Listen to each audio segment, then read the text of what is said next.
Hey gang, how's it going? I am coming to you again from my shop, my place where I participate in my intentionally worshipful, life-giving activity. And I want to continue talking about this a little bit. For the past 2 weeks, we've been talking about components of what really helps create that intentionally worshipful, life-giving activity. And so the first week we talked about place. A place where you feel comfort, or a place where you feel close to God, or a place where you're able to create.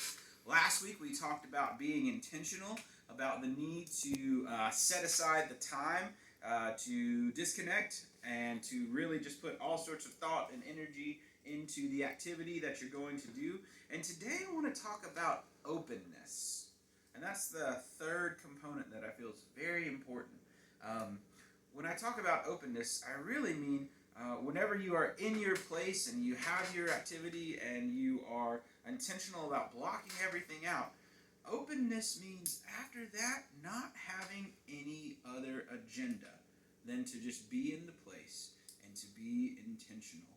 And to do that, it requires a trusting that through our effort of finding the place and being intentional about blocking stuff out, we trust that God is there, however however you need God to be there. And if all that happens in that hour or 2 hours or whatever the time frame is that you get time to yourself to do something which you enjoy, maybe that's what you needed at that point in time. Then there are probably going to be other times, though, where you have a profound, moving experience, a deeper idea, or a deeper understanding that comes out of that time. But maybe sometimes all you really need is that time to yourself to do something that really connects you back to your essence, which thus connects you back to who God created you to be. So, like I say, I think the final thing is really just being open to what's going to happen as you go through that process in the place. So, just a reminder that on March the 24th, we're going to be having a virtual love feast. And if you have any pictures at all from the church activities, if you would either send them to the church office via email, or you can contact our Facebook administrator, and then she can get them to me. But yeah, so we're going to do sort of like a slideshow during our love feast time. So if you would send those, that would be helpful. And if you are looking for a Bible study for this week, we have 2 passages this week. I want you to go to Acts chapter 7, verses 55 through 60, and then John chapter 14, verses 1 through 14. And as you are studying these, consider these questions.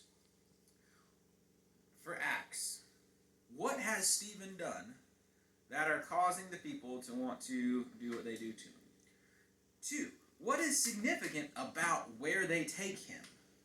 And then as you have read through that and thought about that, then go to the John passage and then consider, how does what is happening to Stephen in Acts line up with what Jesus says in the John passage?